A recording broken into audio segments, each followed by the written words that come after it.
Extenderse siempre implica un desafío y estamos seguros que cuando queremos hacerlo sin la ayuda de Dios se vuelve algo extremadamente complicado. Pero este año 2022 será un año donde nos vamos a extender, donde nos vamos a ampliar, donde llevaremos nuestro hogar y nuestra cultura a otro lugar, a otros lugares y a otro nivel.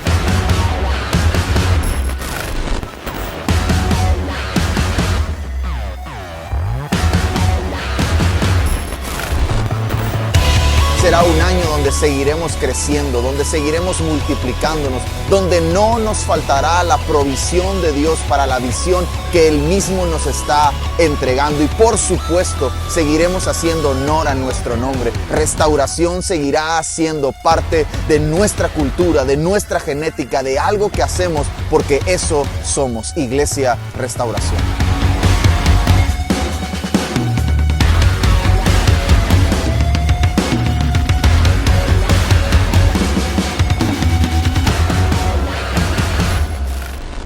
¿Contento? ¿Está listo para el mensaje? ¿Está listo para el mensaje? Hace varios años que comencé a viajar. Tengo cerca de 12 o 13 años viajando por lo menos una vez al mes. Alguna iglesia, alguna ciudad, alguna congregación, algún evento. Y casi siempre donde me tocaba viajar, los domingos me tocaba compartir en la iglesia. Y cuando terminaba la predicación, cuando terminaba la reunión, siempre se acercaba alguien conmigo y me daba la mano. Y yo siempre sentía algo en su mano, en mi mano. Entonces siempre había algo en la mano de ese alguien que me daba la mano y yo la sentía en la mía y yo la agarraba. Y pues para ser discreto, ¿verdad? Uno no anda revisando, ¿verdad? Entonces yo no revisaba nada, simplemente sentía algo en mi mano y me lo metía a la bolsa y decía gracias, gracias, que Dios le bendiga. Y así, ¿no? Entonces cuando llegaba yo a mi casa, llegaba con la bolsa del pantalón así. Y yo decía, gloria a Dios, ahora sí voy a poder llevar En ese entonces la pastora era mi novia todavía. Entonces ahora sí voy a poder llevar a Pashi al cine. Porque ella siempre me invitaba a cenar. Ella siempre me invitaba. Ella hacía unas quesadillas en la casa. En sus casas, sus papás siempre cenábamos quesadillas. Así que son las mejores quesadillas del mundo. En ningún restaurante del mundo he comido una quesadilla como esas. Entonces a mí me conquistaron, ¿verdad? ¿Cuántos hombres caemos por la comida? ¿Verdad? Sí. El amor entra por la comida. Entonces caí rendido ante esas quesadillas. Y en mi casa yo decía, ahora sí la puedo llevar a cenar, la voy a llevar al cine, la voy a llevar. Empezaba yo a sacar las cosas de mi pantalón y lo ponía yo en la cama y al principio estaba emocionado y luego me sentía cada vez más deprimido y no había ni un solo billete. Todos eran un montón de papeles. Y la cosa que, aunque yo pensaba que era una ofrenda para mí, yo decía, wow, gloria a Dios, el Señor me está bendiciendo y gracias, Señor, porque tú das ¿cómo es el pasaje? El que trabaja, el jornalero es digno de su salario. Entonces yo decía, wow, Señor, gracias, tú me estás bendiciendo de alguna forma, tú vas a proveer para todas mis necesidades. Entonces era soltero, pero ya estábamos en planes de la boda y yo con esa esperanza sacaba las cosas de mi bolsa, ¿verdad? Y cuando me daba cuenta que no había ni una sola ofrenda, hasta el día de hoy, de verdad, nadie me da una ofrenda así de esas, ¿verdad? Y eran un montón de papeles. Pero ¿qué cree? Todos esos papeles tenían nombres. Todos esos papeles eran los nombres de alguien. Era una lista de nombres de familiares. Era alguien que se acercaba conmigo y me decía, ore por mis hijos. Y eran como 300 hijos, ¿verdad? Ore por mi esposo y a veces eran dos nombres. Entonces ya no sabía si uno pensar si era un esposo y el hijo o eran dos esposos. Entonces era medio complicado, pero siempre había que orar por alguien. Siempre había trabajo, siempre había alguien que me incluía en su parte para orar por los suyos. Entonces yo lo hacía, de verdad es que honestamente lo hacía. Ahora como pastor lo hago por ustedes y por los suyos. Pero llegó un momento dentro de todos esos viajes que yo tomé la decisión de no hacerlo más, de no recibir esos papeles, o si los recibía, no invertir más tiempo en la oración por alguien que alguien invertiría en su propia oración. Entonces, porque a veces se vuelve cómodo que alguien más ore por los tuyos cuando es tu responsabilidad orar por los tuyos. A veces es más fácil darle los nombres de alguien a alguien que sabes que ora para que ore, que tú tomar la responsabilidad de orar por los tuyos. Entonces yo dije, no. Ahora cada vez que recibía un papel, y ahora sí lo sabría, ahora sí lo sabría y veía los nombres, y yo les preguntaba, ¿cuánto tiempo usted ya invirtió por estas personas en oración? Porque yo no estoy dispuesto a invertir más tiempo del que usted haya invertido. Si usted nunca ha orado por ellos, yo no voy a orar por ellos, porque no es mi responsabilidad, son su responsabilidad. Ahora yo como padre de esta casa, hoy es el día del padre, ¿verdad? Dice, qué chido, felicidades a todos los papás, a los papacitos, ¿verdad?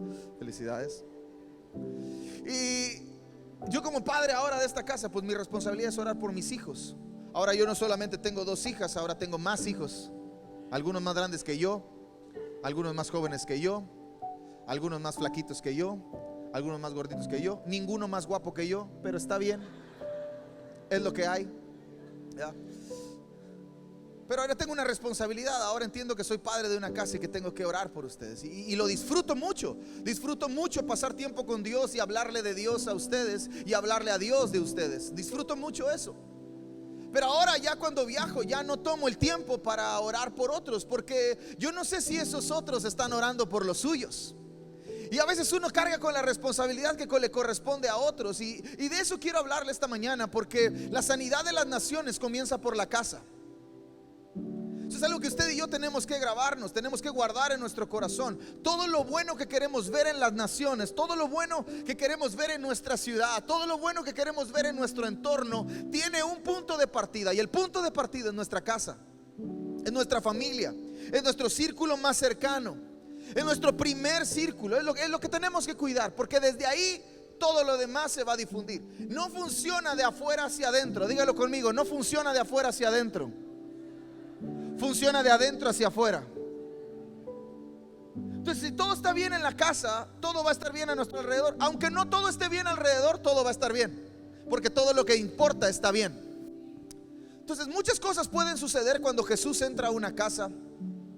Le conté hace unas semanas, hace 15 días le conté que cuando Jesús entra a una casa, vuelca las mesas, entra a la casa, su casa de oración. Dice que algunos la habían convertido en cueva de ladrones, y ahora él dice, en mi casa tiene un diseño, y el diseño es que sea llamada casa de oración, no cueva de ladrones. Ahora no sé si sepa, pero la cueva de ladrones era un tipo de un lugar que se utilizaba donde los ladrones se escondían para calmar su conciencia o esperar que las cosas malas que habían hecho pasaran de algunos días. Entonces los ladrones iban y se escondían, y cuando ellos se escondían, el tiempo pasaba, y como el tiempo pasaba, el daño que habían causado aminoraba, y entonces cuando todo había calmado, ellos salían de la cueva y ya estaban tranquilos, a lo mejor ya pasó. Y sabe que a veces muchos de nosotros hacemos eso con la iglesia.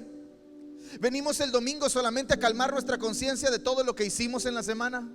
Pero Jesús dice, su casa no es una cueva de ladrones, su casa es una casa de oración. Y cuando Él llega y ve que todo se está sucediendo, Él levanta, vuelca las mesas y comienza a poner orden. Yo le dije hace 15 días que una de las cosas que van a suceder cuando Jesús entra a una casa es que va a ordenar. A lo mejor al inicio va a aparecer un desorden, va a parecer que todo se está desacomodando, pero lo que Dios está haciendo es trayendo orden.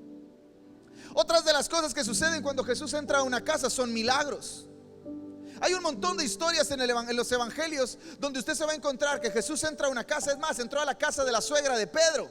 Yo creo que por eso Pedro luego niega a Jesús. O sea, Pedro entra a su casa y ve que su suegra está en su cama y dice, llegó el momento y aquí está el maestro para mandarla de una vez, y de pronto la toma la mano y la sana. Y Pedro, bueno, Jesús, ¿qué onda? ¿No? Yo creo que luego, días, meses después o años después, Pedro niega. Pero la cosa es que cuando Jesús entra a una casa, suceden muchos milagros. Hay gente que es sanada, gente que es transformada. Él se acuerda del paralítico que es traído por los amigos. Sucede en una casa. Entonces hay milagros que suceden dentro de la casa. Pero la realidad es que la sanidad de las naciones comienza por nuestra casa. Comienza por una casa. Nada va a cambiar si en nuestra casa las cosas no están bien. Y de eso quiero hablarle esta mañana. quiero hablarle de tres cosas que cuando Jesús entra a una casa busca.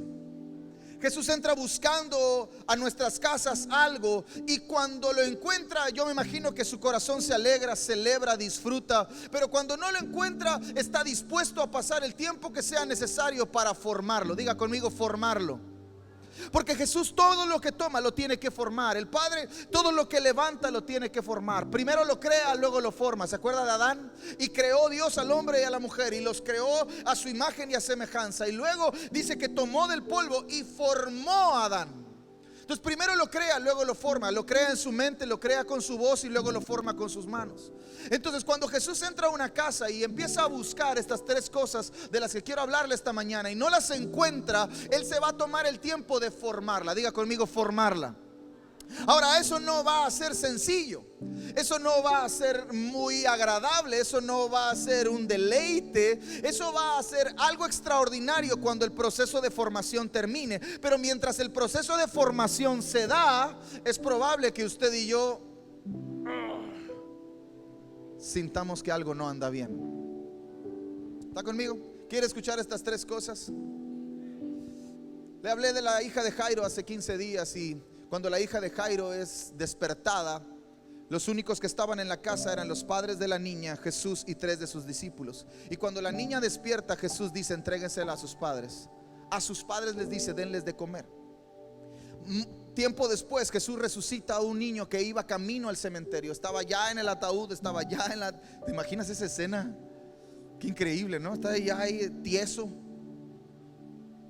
Y Jesús llega, toca el féretro y el niño se levanta y da la misma instrucción: entrégueselo a sus padres. Entonces hay algo importante aquí en medio de todo esto. Lo que quiero decirles es que los padres jugamos un papel importante. Diga conmigo, los padres jugamos un papel importante. Pero pastor, yo todavía no soy padre, pero un día lo vas a hacer. Pero pastor, yo todavía no tengo hijos, pero un día los vas a tener. A lo mejor no los tienes de forma natural, a lo mejor Dios te lleva a tenerlos de forma espiritual y comienzas a ser padre de algunos de forma espiritual, y qué chido, está bien. De alguna forma todos nosotros hemos sido diseñados para ser padres. Está en nuestra genética, está en nuestra identidad, está en nuestro ADN. Todos nacimos para ser padres. De alguna forma todos estamos diseñados para eso. Entonces, uno de los problemas más serios de nuestros días es que los padres, diga conmigo los padres, y ahora diga conmigo ambos, porque a veces solamente cuando escuchamos padres pensamos en el papá, pero también ahorita va a escuchar un poquito. Ambos no estamos haciendo lo que debemos de hacer. Malaquías, el libro de Malaquías termina con una advertencia, termina con una promesa y termina con una advertencia. Malaquías es el que habla de traer los diezmos al Atfolí y probar al Señor, y Él abrirá las ventanas de los cielos y derramará bendición hasta que sobre y abunde, ¿verdad? Y eso está increíble. Pero Malaquías termina con una promesa y termina con una advertencia. Y la promesa de Malaquías es que Dios enviaría el espíritu de Elías. Enviaría el espíritu de Elías. Luego, muchos años después, algunos teólogos e historiadores dicen que pasaron 400 años de silencio entre el libro de Malaquías y el primero de los evangelios. En ese espacio entre el Antiguo Testamento y el Nuevo Testamento, algunos dicen que hay 400 años de silencio. Honestamente, yo no soy teólogo, pero no lo creo que Dios haya guardado silencio. Creo que algunos dejaron de escuchar, que es diferente, pero no creo que Dios haya guardado silencio. Pero en ese espacio Malaquías termina con una advertencia y una promesa. Y la promesa es que enviaría el espíritu de Elías, que el Padre enviaría el espíritu de Elías para hacer una sola cosa. Diga conmigo, una sola cosa. ¿Cuál es la cosa que el espíritu de Elías haría? Hacer volver el corazón de los padres para con los hijos y de los hijos para con los padres. Qué extraordinaria promesa. Qué extraordinaria promesa, que Dios esté interesado en hacer volver el corazón de los padres para con los hijos y de los hijos para con los padres. Y esa es la promesa, es increíble. Pero luego, después de eso, viene una advertencia: si eso no sucede, yo heriré la tierra con maldición.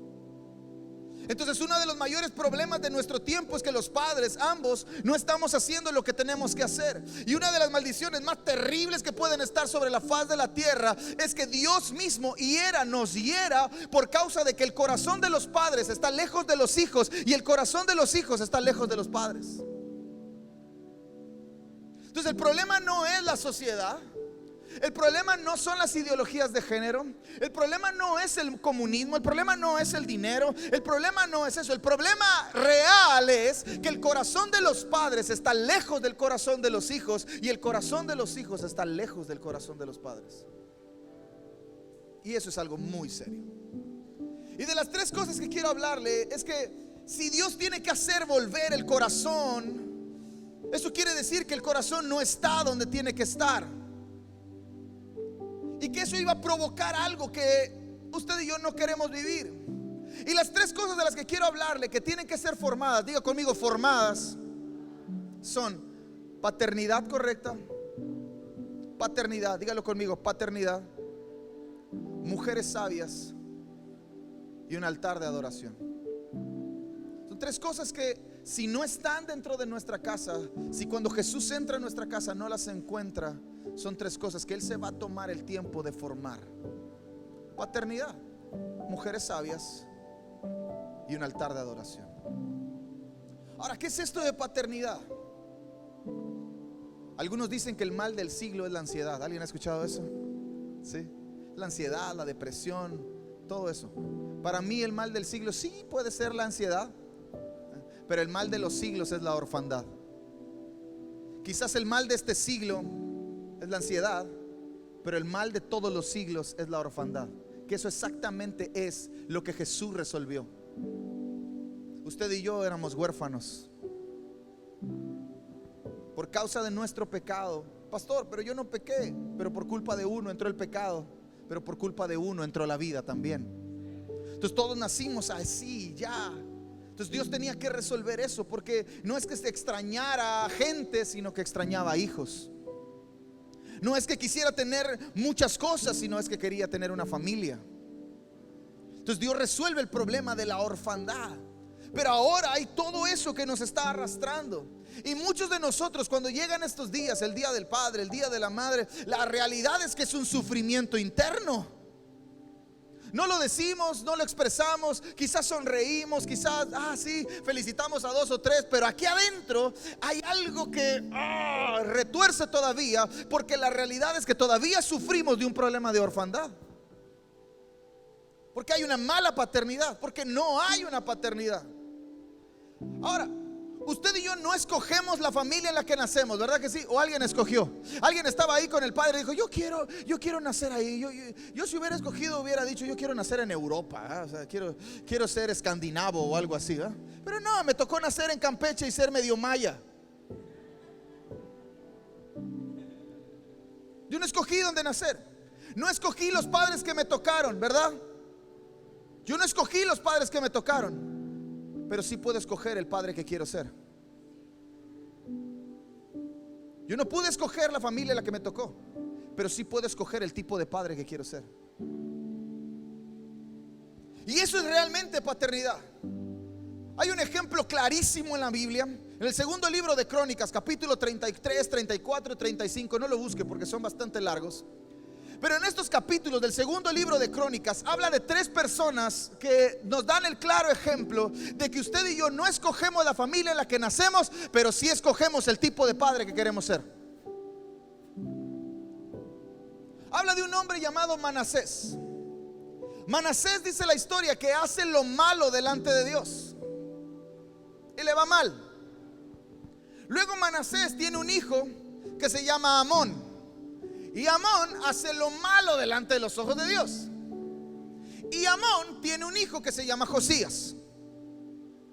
Abuelo, papá e hijo. ¿Cuál era la tendencia natural de Josías? ¿Por qué? Porque el abuelo hizo lo malo, porque el papá hizo lo malo. Entonces Josías es lo que sé, hacer lo malo. Era su tendencia natural, hacia allá estaba inclinado, eso era lo que le tocaba hacer. Pero la historia cuenta que Josías comenzó a reinar cuando tenía 8 años. ¿Cuántos? ¿Alguien de aquí tiene 8 años? ¿Verdad que no? Todos tienes 8 años. Híjole, ojalá llegues a la edad que aparentas, ¿eh? 8 años. Josías tenía 8 años cuando se muere su abuelo, cuando se muere su papá, y ahora a él le toca reinar. Entonces Josías tiene el ejemplo de su abuelo, tiene el ejemplo de su padre, y Josías toma la decisión. Aquí hay de dos: o repito la historia o cambio la historia. Entonces la misma propuesta que Dios nos pone delante de nosotros. Usted y yo tenemos la posibilidad de o repetir la historia o cambiar la historia. Yo no crecí en una familia disfuncional. Mis papás estuvieron juntos hasta que mi papá falleció. Pero a mí mi papá nunca me dijo que me amaba. Nunca.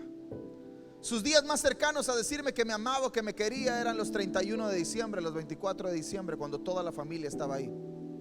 ¿Me lo demostró? Por supuesto que sí.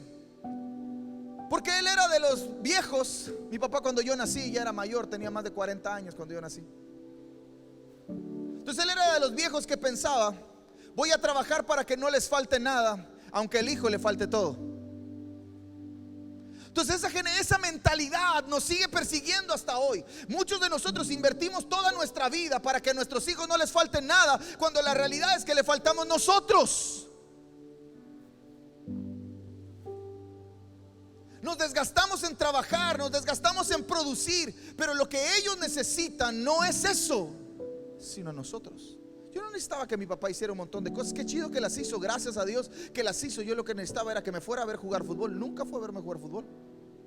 Que me fuera a ver competir en karate. Nunca fue a verme competir en karate. Solo una vez en toda su vida me escuchó predicar. Una vez. Me encantaría que estuviera sentado y escuchara y viera todo. Alguien una vez le llevó un video de una predicación mía y le preguntaron: ¿es tu hijo? Y él vio el video y se asombró, porque nunca jamás me había visto, nunca jamás había escuchado lo que yo estaba haciendo, lo que Dios estaba haciendo con nosotros. Y ahora ver el video, él dice: pues sí, sí es mi hijo. Y cuando llega a la casa me cuenta del video y me abraza y me dice: no sabía lo que Dios está haciendo contigo. Pero ahora la cosa es que su papá fue igual. Mi abuelo fue chiclero. Fue de los primeros pilotos aviadores de todo Campeche. Él transportaba el chicle que se cosechaba en las comunidades y en su avión lo llevaba a otra ciudad. Nunca estaba en casa, pero siempre había cosas. Entonces mi papá tenía la opción de o cambiar la historia o repetir la historia. Entonces un día estaba yo orando y le dije: Señor, dime qué hago para conectar con el corazón de mi padre. Y Dios habló bien fuerte a mi corazón y me dijo esto: Rafa, no le pidas aquello que no tiene para dar. A veces demandamos de alguien algo que no tiene. ¿Y sabe cómo se llama eso? Robo.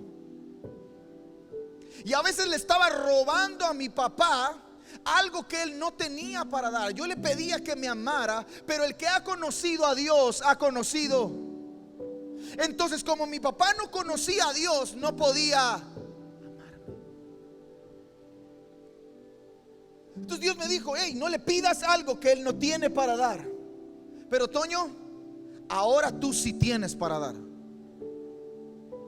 Entonces, aunque él es muchos años mayor que tú, te va a tocar enseñarle algo que nadie le enseñó. Y por varios meses él se sentaba frente a la televisión y yo pasaba detrás de él y le daba un beso en su cabeza. Y le decía: papá, te amo. Y se me quedaba viendo así, raro. 21 años, 22 años. Nunca le había dicho que lo amaba. Él nunca me había escuchado decirle que lo amaba.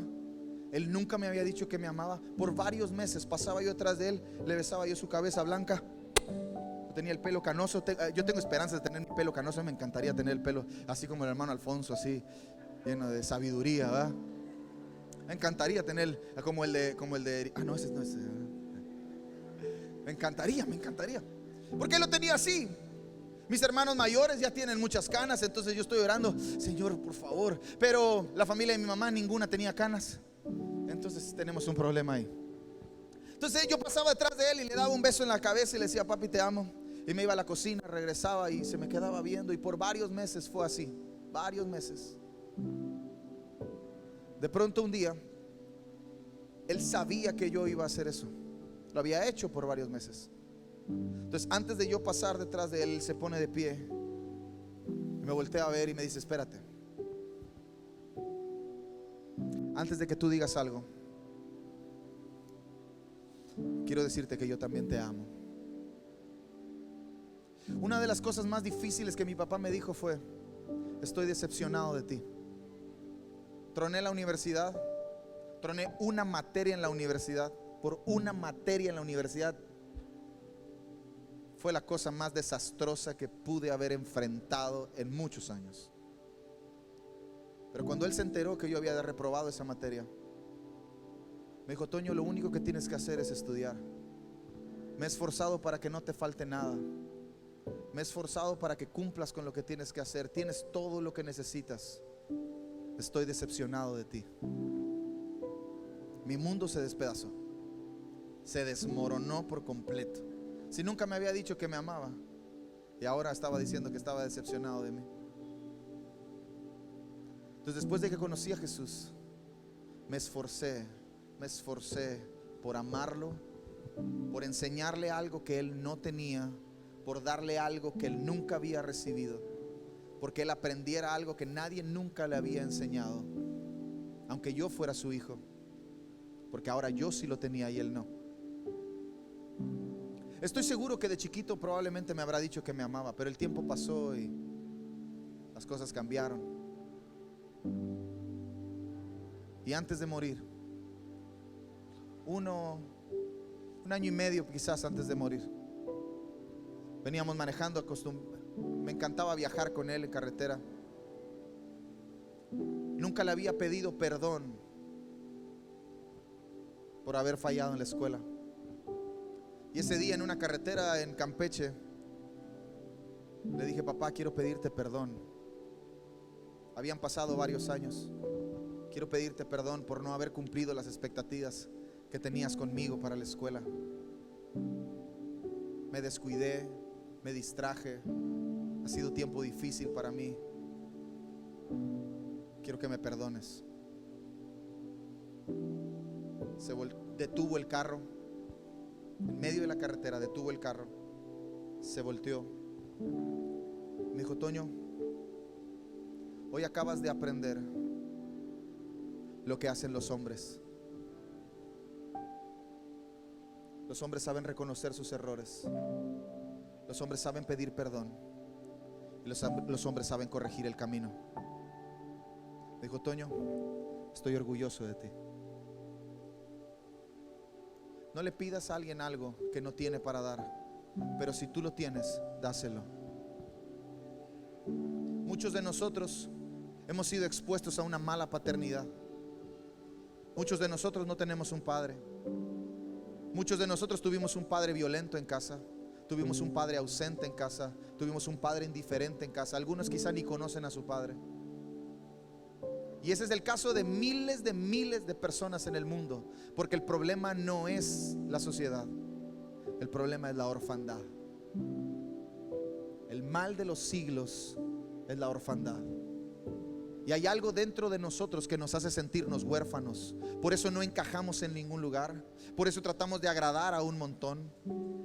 Por eso tratamos de complacer al mundo. Porque hay algo dentro de nosotros que está vacío.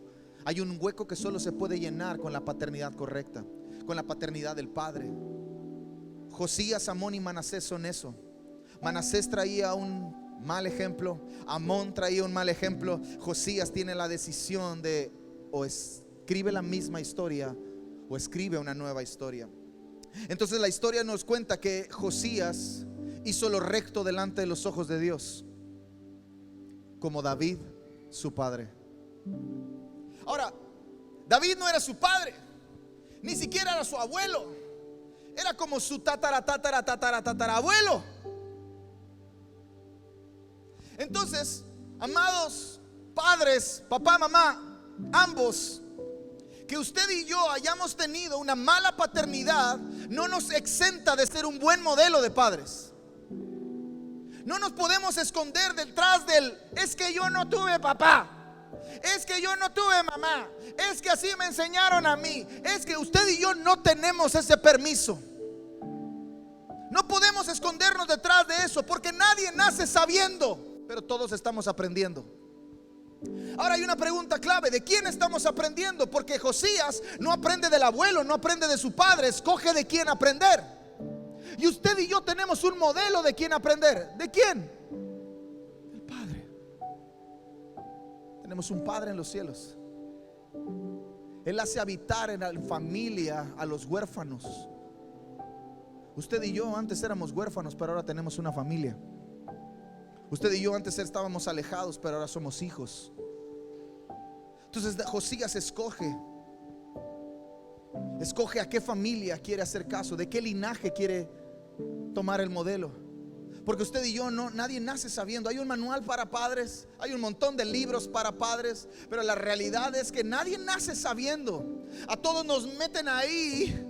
La Biblia enseña que herencia de Jehová son los hijos. Y si entendemos un poco el contexto de cómo se entregaba la herencia en el pueblo judío, no se entregaba la herencia cuando el padre moría, sino cuando el hijo estaba listo. Entonces, si herencia de Jehová son los hijos y yo soy hijo de Dios, entonces Él cuando me da hijos es porque sabe que estoy listo. Pero eso no cambia que todavía tengo que ser formado. Entonces, ¿de quién estamos aprendiendo? ¿Quién es nuestro modelo? ¿A quién estamos siguiendo? Es que mi papá fue así, mi papá hizo esto, mi mamá hizo esto. Pastor, yo no tengo ni papá, nunca conocí a mi papá. Cuando tú y yo nacemos de nuevo, ¿alguien ha nacido de nuevo? ¿Alguien le ha entregado su vida a Jesús? Cuando tú y yo nacemos de nuevo, no solamente hay un cambio en nuestra mente, hay un cambio en nuestra genética. Hay un cambio en nuestro torrente sanguíneo. Yo ya no solamente pertenezco a la familia de la que nací, porque ahora ha habido un cambio de genética, ha habido un cambio de linaje. ¿Cuál es el linaje ahora? Hay un linaje original. ¿Cuál es el linaje original? No importa de qué familia vienes. Dile al que está a tu lado: no importa de qué familia vienes, ahora eres del cielo y tu Padre es Dios. Entonces yo no me puedo esconder detrás del no tengo papá, porque sí tienes padre. Es que yo no conocí a mi papá, pero ahora tienes la oportunidad de conocerlo, porque tu Padre es Dios. Es que a mí mi papá me abandonó cuando yo tenía 4 años. No importa, ahora has nacido de nuevo. Ahora tienes un linaje nuevo. Ahora hay algo, una sangre diferente que corre por tus venas. Ahora tu genética ha cambiado y ahora tienes un Padre en los cielos que te ama. Entonces yo no me puedo esconder detrás de eso. ¿Sabe qué es eso? Excusas para no hacer lo que usted tiene que hacer.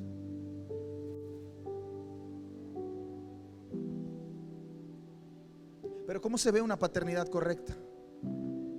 ¿Cómo fue el trato del Padre con Jesús? Podríamos hablar de muchas cosas, pero solo quiero darle 4 por cosas de tiempo. Amoroso. El Padre con Jesús fue amoroso. Este es mi hijo amado. Este es mi hijo amado. Entonces el Padre está diciendo: yo amo a Jesús, lo amo, siento afecto por Él. Entonces el Padre es amoroso. Entonces yo como padre tengo que ser amoroso.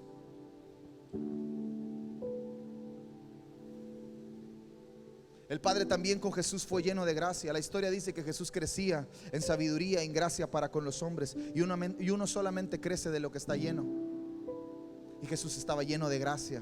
¿De dónde salió esa gracia? Del Padre, porque Israel había conocido a un Dios lejano por la ley, pero ahora estaban conociendo a un Padre cercano, lleno de gracia, que tocaba a los intocables, que hablaba con los que nadie hablaba, que amaba a los que nadie amaba, que aceptaba a los que nadie aceptaba, que hacía por otros lo que nadie más hacía. Eso es gracia. Que extendía la mano cuando otros la encogían. Y Jesús era lleno de gracia porque el Padre era lleno de gracia. Pero también el Padre era firme. El Padre también era firme con Jesús. Jesús tenía instrucciones precisas por hacer, y él iba al secreto con el Padre y le decía: Padre, ¿qué hago esta mañana? Y entonces Jesús de pronto un día con sus discípulos, él dice: yo lo que veo a mi Padre hacer, eso hago. Lo que escucho de mi Padre decir, eso digo. Y eso es firmeza. El Padre no estaba jugando con Jesús. El padre estaba firme con el propósito que Jesús tenía. El padre estaba firme con la dirección, estaba firme en dirigir. Y algunos de nosotros necesitamos ser firmes con nuestros hijos. No rígidos ni duros, firmes. Ay, qué chiquito, mira que ese chiquito va a crecer. Y si tú no eres firme, te va a comer. Va a hacer contigo lo que quiera, porque no eres firme. No rígido y no duro, firme. El padre también tenía propósito con Jesús. Hablaba con propósito. Padre, si es posible que pase de mí esta copa. Yo no quiero beber esto, pero si es posible, tú puedes hacer que yo evite todo esto. ¿Y sabe qué hizo el padre? Guardó silencio, porque era el propósito de Jesús. Y el padre dijo: no, esto es lo que tienes que hacer. Háblele a sus hijos con propósito. Ay, si quieres, ay, que el niño haga lo que quiera. ¿Cuál lo que quiera? Proverbios dice: instruye al niño en su camino, y aun cuando fuere viejo no se apartará. ¿En el camino de quién? Del niño. Es el camino del niño. La instrucción no es para el niño, la instrucción es para el padre. Entonces el primero que tiene que conocer el camino del niño, ¿quién es? Pastor, yo no tengo esposo. Ni modo, es lo que hay. Ahora le toca a usted. Quiere que me compadezca y le diga: ay, lo entiendo, pobrecita. No, usted tiene un padre. Usted tiene un padre en los cielos que la ama. Y aunque usted esté sola, no está sola. Tiene un padre que conoce el camino de sus hijos. Pero si usted no se atiene y usted: ay, es que está chiquito, déjalo, va a crecer, pobrecito, ahorita que haga lo que quiera. Ajá, ahorita que haga lo que quiera, mañana va a hacer lo que quiera con usted. Firme, amoroso, lleno de gracia, firme en dirigir, con propósito. Así era el padre para con Jesús. Entonces, en el contexto de Jesús como hermano mayor, también es nuestro amigo. Y él es mi amigo. Ya no le llamaré siervos, le llamaré amigos, porque el siervo no conoce lo que hace su señor. Pero ahora yo les llamaré amigos, porque les voy a contar todas las cosas que hace el padre. En ese contexto de Jesús como hermano mayor, está bien que él es mi amigo. Pero en el contexto de que él es mi padre, él no es mi amigo. Él es mi padre. Y me va a hablar como padre, no me va a hablar como amigo. La instrucción que va a salir de su boca para mí no va a ser: Toñito, si quieres, tú sabes cuánto te amo, papacito. Mira esos ojitos que yo te puse, que ahora ya tiene una carnosidad ahí, pero tranquilo, ves bien. No te quita lo guapo, ¿verdad? Pero, no. Él va a venir conmigo y me va a decir: ahora tienes que hacer esto. Este es tu camino, este es tu propósito, este es tu destino. Tú decides. O caminas sobre él, o te desvías a la izquierda, te desvías a la derecha. Pero yo tengo una palabra sobre ti. Así que aunque te desvíes a la izquierda y te desvíes a la derecha, te va a doler, pero te voy a volver a traer. Porque él es un padre que me ama, que está lleno de gracia, que es firme en su dirección y que tiene un propósito para mí. Entonces, si yo soy padre o madre, ambos, yo tengo que caminar así con mis hijos. Ahora, es que los voy a perder. ¿Sabe dónde los va a perder? Si usted los deja hacer lo que quiera, ahí los va a perder. Ahí los va a perder. Si usted no es amoroso, si usted, estoy hablando para los dos, no estoy hablando solamente para el padre, porque en nuestra familia hay mujeres que están solas, que no tienen al padre, pero tienen un esposo en el Señor.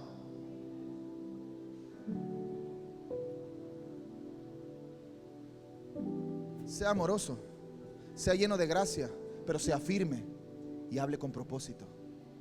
Así fue el Padre con Jesús. Pero ahora, la otra cosa que tiene que ser formada es la mujer sabia.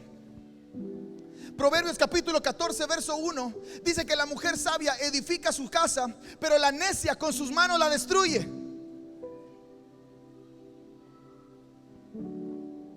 Por todos lados he viajado, por un montón de lugares, gracias a Dios, no sé ni por qué, pero por todos lados donde voy, siempre aparece una mujer: pastor, ore por mi esposo.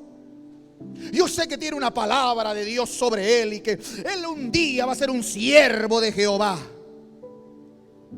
Y Y hablan muy bonito, pero se comportan bien mal. Son valientes, son guerreras, pero no son sabias. Y hay mucha diferencia entre valentía, ser guerrero, y sabiduría.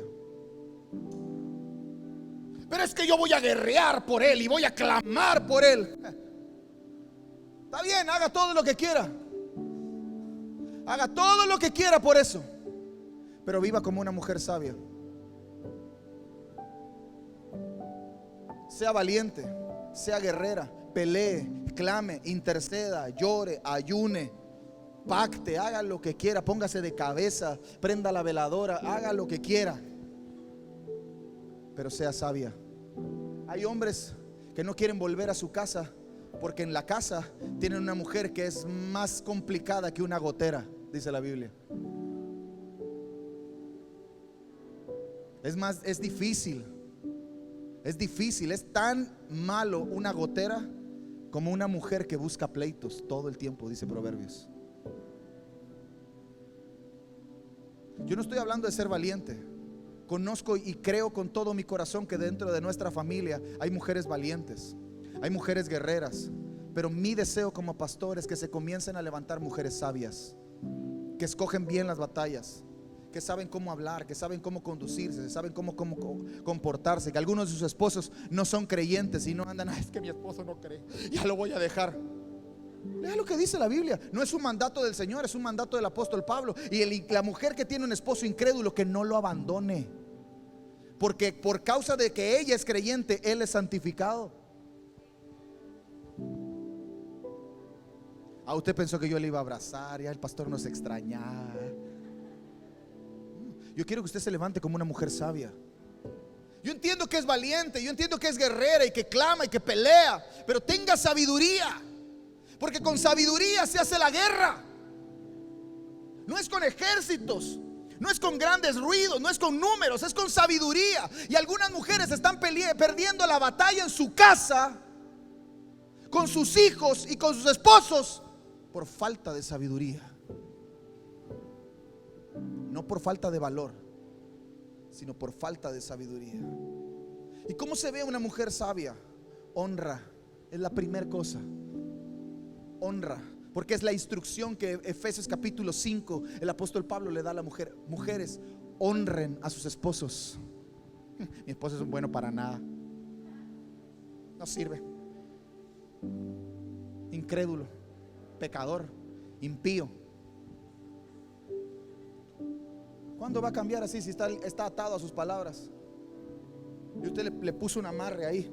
No creemos en los amarres, pero ¿cómo hay mujeres que amarran? ¿Verdad? Híjole, está el pobre así, por causa de las palabras de su mujer, que es valiente, que es guerrera, pero no es sabia. Honre. ¿Qué significa eso? Honra. Ahora con todo este movimiento que hay del feminismo y toda esta cosa rara, ¿sabe por qué hay? ¿Por qué existe todo eso? La única razón por la que existe todo eso es por la falta de hombría. Gracias, Adrián. Porque no hay hombres. Se tienen que levantar las mujeres, pero creo con todo mi corazón que los hombres nos estamos redimiendo, que aquí hay hombres al máximo, que aquí hay hombres legendarios, ¿verdad? Que vamos a devolverle a esta ciudad y a esta nación y a este mundo lo que los hombres necesitan hacer. Pero también quiero devolverle mujeres, mujeres sabias que honran, que entienden su lugar. Y su lugar, escúcheme bien, levante su mano derecha, mujer. Su lugar no es ser cola, pero tampoco ser cabeza. Cristo es la cabeza de la iglesia, el esposo es la cabeza del matrimonio, pero la mujer no es cola. La mujer tiene un lugar. ¿Cuál es el lugar? Ayuda idónea. Así de sencillo. Y cuando yo entiendo eso, cuando yo como mujer entiendo, bueno, yo no soy mujer, ¿verdad? Pero espero que usted entienda eso. que entiende la honra, entiende la posición que le toca, que mi posición no es pelear contra mi esposo, sino pelear por mi esposo. Mi posición no es pelear contra mis hijos, sino pelear por mis hijos. Mi posición es edificar mi casa, no destruirla. Está el marido todo el día en el trabajo y llega a la casa, míralo, qué buena hora de llegar. ¿Sabe qué va a hacer? La siguiente vez no va a llegar. Pero la mujer está orando y está leyendo la Biblia y Jehová es mi pastor y nada me faltará.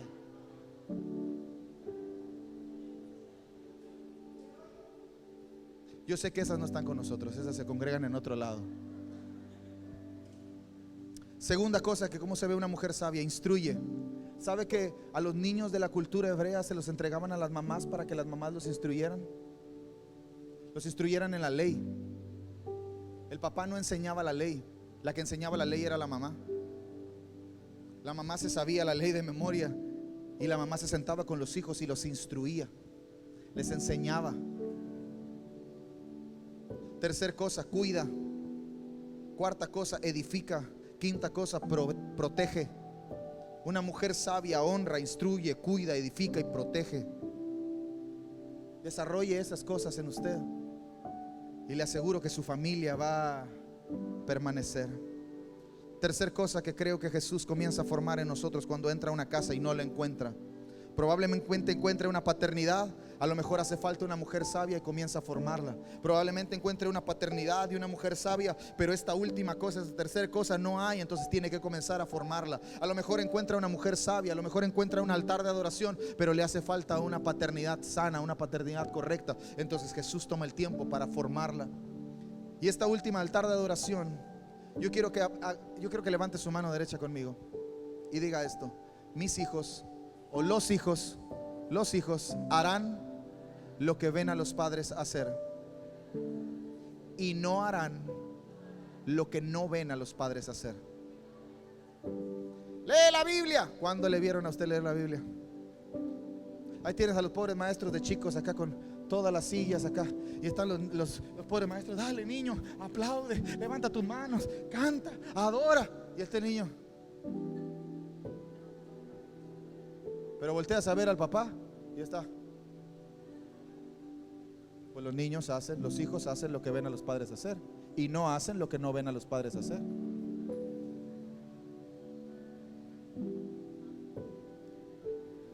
¿Qué quiere que le diga? Edificar un altar de adoración puede traer sanidad, puede traer dirección y puede traer protección al futuro de nuestras casas.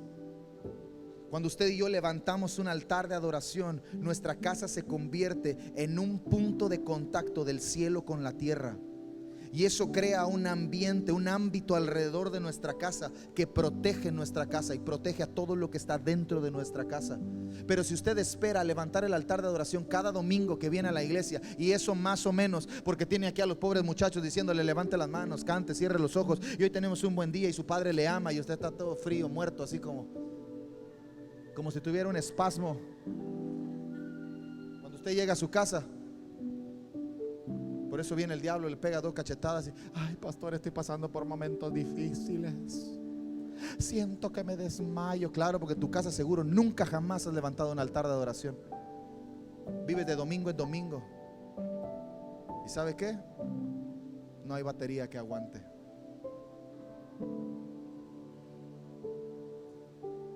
Además de que es una evidencia de que reconocemos que Dios está. Si usted lee la Biblia y busca la palabra altar, se va a dar cuenta que todos levantaron un altar cuando se dieron cuenta que ese lugar estaba Dios. Jacob despierta de un sueño y dice: Dios está aquí, yo no me había dado cuenta. Lo siguiente que hace es edificar un altar. Noé toca tierra después de estar varios años en el agua con todo inundado. Cuando se inunda todo, cuando el barco toca tierra, cuando el arca toca tierra, se baja y lo primero que hace es edificar un altar. Abraham, cuando se encuentra con Dios y llega a la tierra prometida, lo que hace es levantar un altar. Isaac, cuando está en un momento difícil, no ha llovido sobre la tierra, hay hambre sobre la tierra, ¿qué hace? Levanta un altar. Elías, cuando el pueblo estaba claudicando entre 2 pensamientos, ¿qué hace? Restaura el altar. Porque un altar es la evidencia de que reconocemos que Dios está. Entonces, si yo le digo a Dios, entra a mi casa, y no levanto un altar de adoración, Dios no está en mi casa. Así de sencillo.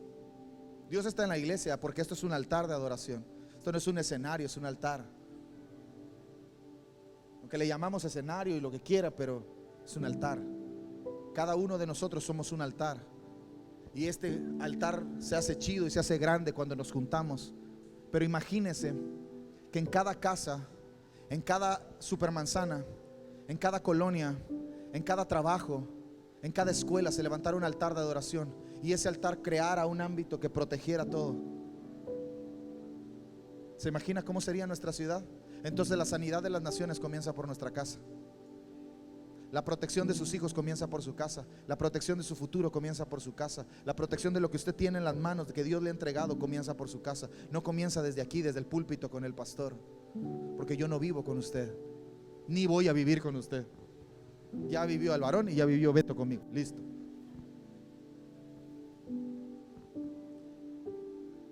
¿Cómo se ve un altar de adoración?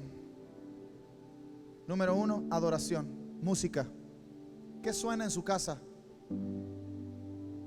¿Qué suena en su casa? ¿Qué suena? Recuerdo una frase de uno de los predicadores más famosos del siglo XIX, entre el siglo XIX y el siglo XX. Él decía: no esperes que Dios vive en la sala de tu casa cuando en el sótano de tu casa todavía vive el diablo. Entonces a veces esperamos que Dios esté en nuestra casa cuando todo lo que suena en nuestra casa no tiene nada que ver con Dios. Ahora, yo no estoy diciendo que usted no escuche cualquier tipo de música. Yo no estoy diciendo eso. No, yo no voy a satanizar. No escuches porque es del diablo, y es pecado, y te vas a ir al infierno, y te van a sangrar los oídos. Los hijos maduran, y cuando usted se le prende el foco, entonces usted sabe discernir. Y es el ejercicio de los dones lo que nos hace discernir. Esto no me edifica, esto sí. Esto no me conviene, esto sí. Para este lado no tengo que ir, pero para este sí. Eso es lo que hacen los hijos maduros. Cuando usted no tenga madurez, cuando usted no sepa qué hacer, voltee con el que está a su lado y dile: pregunta. Dile: pregunta. Cuando no sepas qué hacer, pregunta. ¿Cuántos errores hemos cometido por tomar una decisión sin saber? Pues ahí a lo que caiga, vamos a intentarlo, ¿verdad? ¿Será que sea malo y tienes pesadillas en la noche, se te sube el muerto?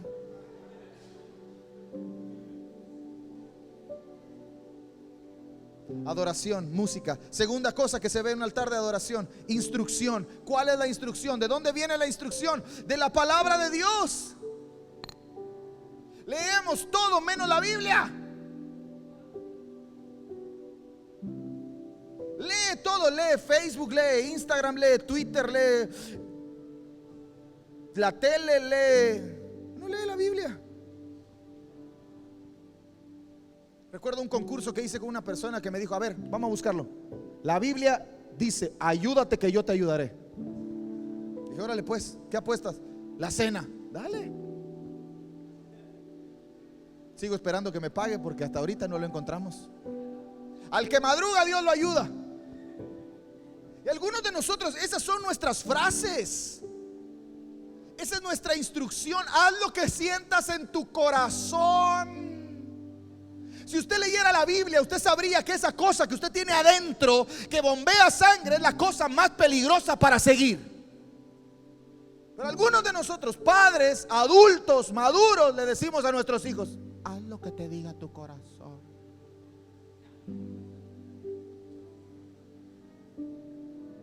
Pero si traemos la instrucción. Mis hijas me dicen: papá, ¿cuándo voy a tener novio? Nunca.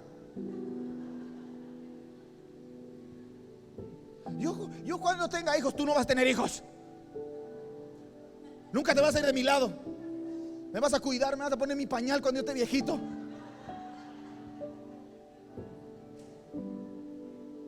Pero obviamente yo sé que eso no va a pasar. Va a venir un sinvergüenza que le va a gustar mi hija, y lo voy a ver con ojos de fuego.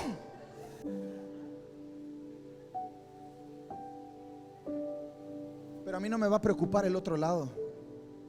No me va a preocupar el que venga con mi hija. Me va a preocupar lo que yo haya sembrado en mi hija. Que ellas estén lo suficientemente maduras para tomar una decisión consciente y poder decir: esto no me conviene y esto sí, este es el momento y esto no. ¿Y sabe qué es eso? La instrucción de la palabra. Yo tengo que instruir a mis hijas de que no existe el noviazgo. No existe. Existe el proceso para la boda. Entonces, si yo le permito a mis hijas que caminen de novio en novio, nadie compra una manzana mayugada. Usted no agarra la manzana que ya la mañoseó todo el mundo. Entonces yo no voy a permitir que mis hijas se conviertan en eso. Entonces yo les tengo que instruir por la palabra que cuando ellas estén listas, habrá un hombre que Dios diseñó y que me voy a encargar. A mí ese que venga con mis hijas me tiene que hacer llorar, reír, resucitar, levitar mientras está predicando. Si no, que ni se acerque. Pero me voy a encargar de instruir a mis hijas, de decirles: mi amor, va a llegar un momento, te pareces a tu padre. Entonces, yo sé lo que es sufrir por tanta belleza. No es cierto, no es cierto. Yo sé.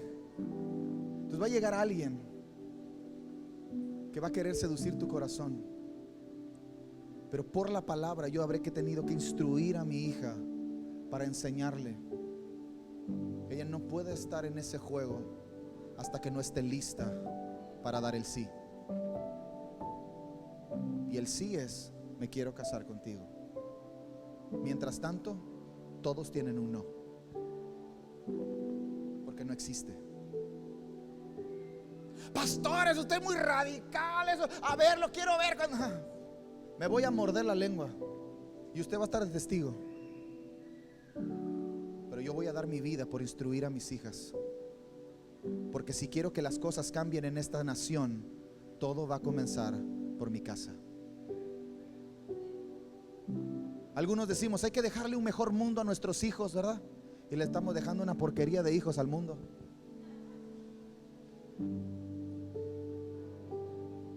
Mi trabajo no es dejarle un mejor mundo a mis hijos.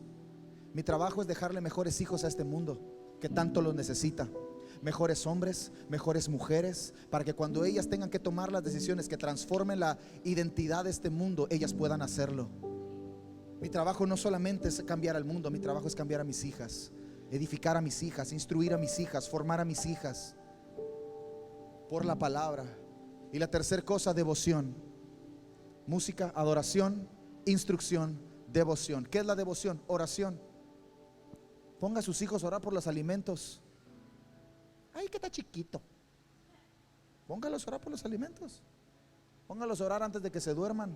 Ore con ellos, que oren por usted. Nosotros jugando de vez en cuando las estamos entrenando y le decimos: ora por mí. Y Jimena pone su mano, dice: papá, y dice: Dios, dale a mi papá su Xbox.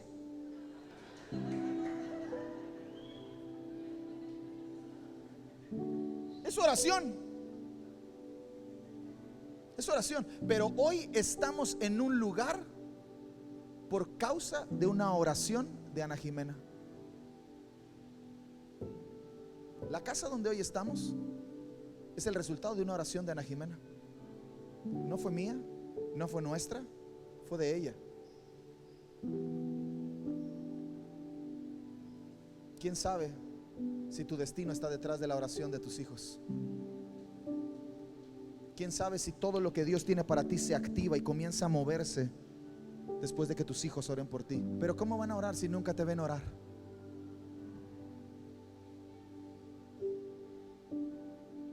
Adoración, instrucción, devoción. Véngase todo el equipo. Los problemas venideros no se tratarán en la iglesia. Los problemas que el mundo va a enfrentar no se van a tratar. Pastor, ahí le traigo a mis hijos para que usted me los componga. Ya por eso le comencé diciendo que ya no recibo papelitos. Ahora entreno padres. Los problemas que van a venir en el mundo no se van a tratar en la iglesia. Las ideologías que el mundo está ofreciendo a nuestra sociedad, a nuestros jóvenes, no se van a tratar en la iglesia, se van a tratar en la casa. Cuando vengan sus hijos con todas las cosas que está proponiendo el sistema educativo, no sé si sepa, pero si no lo sabía, lo tiene que saber. Hay un montón de cosas que se están orquestando arriba de nosotros para meterlo adentro de nosotros, para adoctrinarnos, ya no a nosotros los viejos, porque chango viejo no aprende maroma nueva. Pero vienen detrás de nosotros un montón de jóvenes, de niños que están siendo adoctrinados para que normalicen lo que no es normal. Y tenemos a los padres, ay sí, amor es amor. Y lo peor es que somos cristianos. Pero eso no se va a tratar en la iglesia. Eso no se va a tratar desde aquí, desde el púlpito. Eso se va a tratar en la casa. Cuando los hijos vengan con estas preguntas a los padres y los padres digan, sí, hijito, todo eso que estás diciendo es real, pero ven, tú y yo no caminamos bajo esa cultura. Tú y yo tenemos una cultura. Tú y yo pertenecemos a una familia que pertenece a un reino, y ese reino manifiesta una cultura. Ven, te voy a hablar de la cultura sobre la que nosotros caminamos, sobre la que nosotros estamos edificando nuestro futuro y sobre la que tú vas a vivir mañana. Eso no lo va a hacer el pastor, eso lo van a hacer los padres. Que las abuelas estamos para consentir. Sí, qué bueno. Si usted es abuelo o abuela, consienta todo lo que quiera, pero siembre también. Siembre en sus nietos. Siembre una palabra. Bendígalos. Que mis nietos no son cristianos, pero un día van a servir a Dios. Un día van a adorar a Dios. Un día van a honrar a Dios. Y puede ser que sea el resultado de una palabra de usted como abuela, de usted como abuelo. Ponga las manos sobre ellos y bendígalos. Yo no nací en una familia creyente. Yo estoy aquí por causa de mi bisabuela, que se sentaba todos los días en su mecedora a orar por sus bisnietos, por sus hijos, sus nietos y sus bisnietos. Y de entre esos bisnietos estaba yo, y se murió cuando yo tenía 4 años. Nunca me vio, pero creyó. Y estoy aquí porque ella habló una palabra. A lo mejor yo no voy a ver a mis nietos, me encantaría, voy a saber. Es más, Proverbios dice que usted y yo sabremos que hemos sido buenos padres cuando veamos a nuestros nietos. Corona de los abuelos son los nietos. Y si los nietos son la corona de los abuelos, eso quiere decir que los abuelos, cuando fueron padres, lo hicieron bien. Yo no voy a saber si he sido un buen padre hasta que no tenga mis nietos. A lo mejor no lo veo, pero si un día mis nietos están aquí arriba predicando y pagando el precio porque el evangelio sea predicado en todas las naciones de la tierra, yo estaré contento, estaré feliz de ver a mis hijas pagar el precio. Y hoy no entienden mucho, hoy no saben mucho, pero a lo mejor mañana van a andar en un momento complicado y van a decir, ay, pura iglesia. Pero cuando llegue el día y el Señor las encuentre en el camino y las tire de donde están y las amarre con sus cuerdas de amor y las vuelva a traer y despierte su espíritu y las entregue y se conviertan en mujeres profetizas, yo estaré bien. Yo estaré bien. Entonces las ideologías no se van a contraatacar tampoco en las redes sociales. Ahí tiene la lucha por Buzz Lightyear. No lo deben ver, que sí lo deben ver, que no lo deben. Sus hijos ven peores cosas. Es más, usted ve peores cosas. Está luchando con eso. Quizás puede ser un buen momento para exponerlos a eso y explicarles lo que usted ha retenido y no ha querido explicarles, y que ha esperado que el tiempo lo vaya, y cuando sea el momento, es más, probablemente se está acercando el momento, y Dios va a usar eso para despertar el corazón de sus hijos, porque está despertando el corazón de los padres. Las ideologías no se van a contrarrestar en las redes sociales, sino en la casa. Nuestros hijos y su futuro no se ganan en el parque, en el cine, en la playa. Ay, voy a llevar al niño al parque. ¿Para qué quiere llevar al niño al parque si no está todo el día? Lo vamos a llevar a la playa, pero lo quiere llevar a la playa para tapar un día de 365 que no está. No funciona. Es más lo que se pierde que lo que se gana. Cuando éramos líderes de jóvenes, hablabas con los muchachos y les decías: ¿por qué no viniste al grupo? Es que mi papá me castigó. ¿Y te castigó no trayéndote al grupo? ¿Por qué no te castigó no mandándote a la escuela?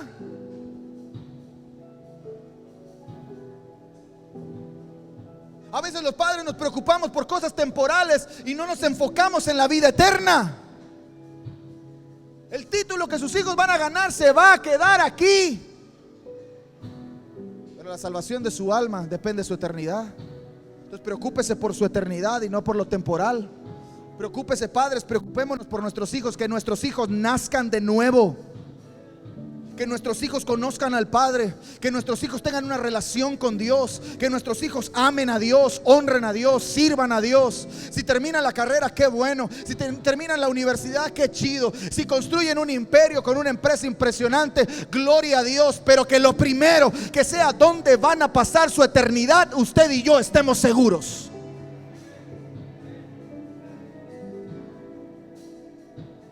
Entonces nuestros hijos y su futuro no se gana en eso. Llévelos al cine, llévelos a la playa, llévelos al parque, llévelos a Disney, llévelos a donde quiera.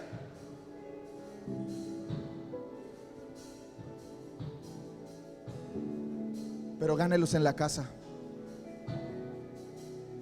Gánelos en la casa. Todo lo demás está bien. Bájenle un poquito, bájenle un poquito. Todo lo demás está bien cuando en la casa hay padres siendo formados, mujeres sabias siendo formadas y altares de adoración siendo levantados. Todo lo demás va a estar bien. Aunque el mundo se caiga, aunque las ideologías crezcan, aunque los ataques vengan, aunque los golpes sean directos, aunque las amenazas sean fuertes, aunque la violencia se incremente, aunque el amor de muchos se enfríe, aunque todo eso sucede, si en casa hay padres siendo formadas, mujeres sabias siendo formadas y altares de adoración siendo levantados, todo estará bien. Porque cuando ellos salgan de ahí, no los podemos tener en una burbuja.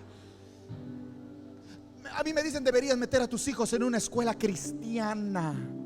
¿Para qué? Si también los cristianos están bien raros. Y hay una bola de cristianos bien que parecen primos en lugar de hermanos. Y tienes un montón de chamaquitos que están desviados de la cabeza. ¿Por qué? Porque los papás están todos raros también.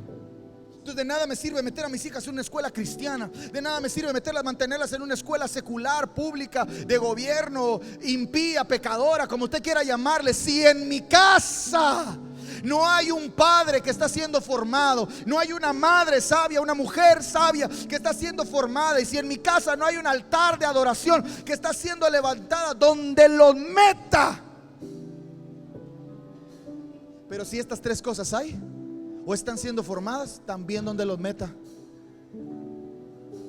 el mundo no tendrá nada con ellos. Y se van a convertir en una flama que va a encender a otros, que va a alumbrar. Nuestros hijos, se levante su mano derecha, los que son padres y los que un día serán padres. Aunque tengas 14, 15 años, un día serás padre, un día serás madre. Y yo creo con todo mi corazón que nuestros hijos un día se levantarán como antorchas que van a alumbrar a su alrededor, pero que también van a encender a otros. Y nuestros hijos, por causa de lo que hoy estamos haciendo como padres, de decirle al Señor: entra en mi casa, mañana nuestros hijos se van a convertir en una referencia para el mundo. Van a saber, el mundo va a saber que Dios es real, y a lo mejor no va a ser por nosotros, sino va a ser por ellos, porque los que vienen detrás, porque hay una promesa sobre ellos. Tus hijos serán luz a su generación, tus nietos serán luz a su generación. La historia de tu familia va a ser transformada por causa de ellos. Entonces entra en mi casa. Ven, amor, ven, ayúdame. Y quiero que se ponga de pie.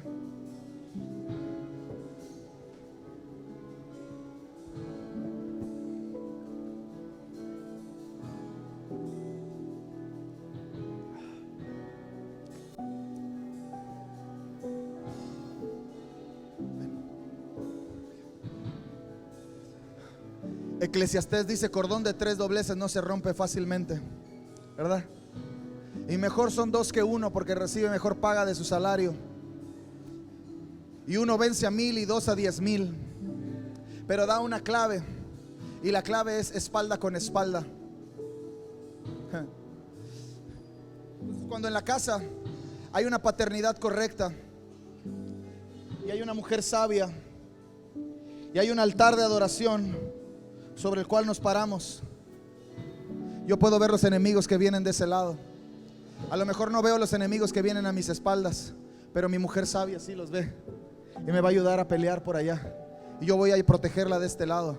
Y la roca sobre la que estamos construyendo nuestra casa, aunque los vientos sean recios, aunque las aguas suban, aunque los vientos golpeen fuerte, nuestra casa va a permanecer, porque está construida sobre una roca. Eso es un altar de adoración. Entonces cuando todo se pone difícil, mejor son 2 que 1, porque 2 reciben mejor paga de su salario. Pelean espalda con espalda. Cordón de 3 dobleces no se rompe fácilmente. Entonces somos ella y yo, y el Señor también en nuestra casa, porque ahora vive en nuestra casa. Le hemos hecho una oración: entra en mi casa y ayúdame con todo lo que yo no puedo. Entonces ahí es cuando entiendo que mi mejor equipo siempre debe ser mi familia.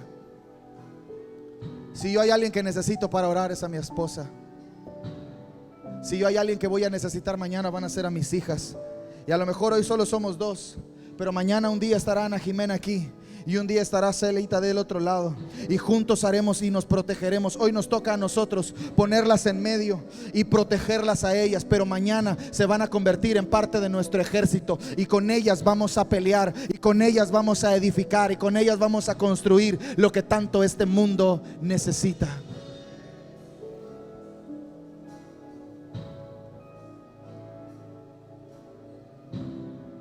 No va a ser fácil. No va a ser fácil, porque para edificar una paternidad correcta, usted necesita sanar su concepto de padre. ¿Y sabe qué? Yo le aconsejo que lo haga de una vez, que ya le deje de andar dando vueltas. Es que yo no tuve padre, es que a mí me abandonaron, es que yo ni lo conocí. Ya. Pérdida de tiempo. ¿No lo tuvo? No, ya, no hay más.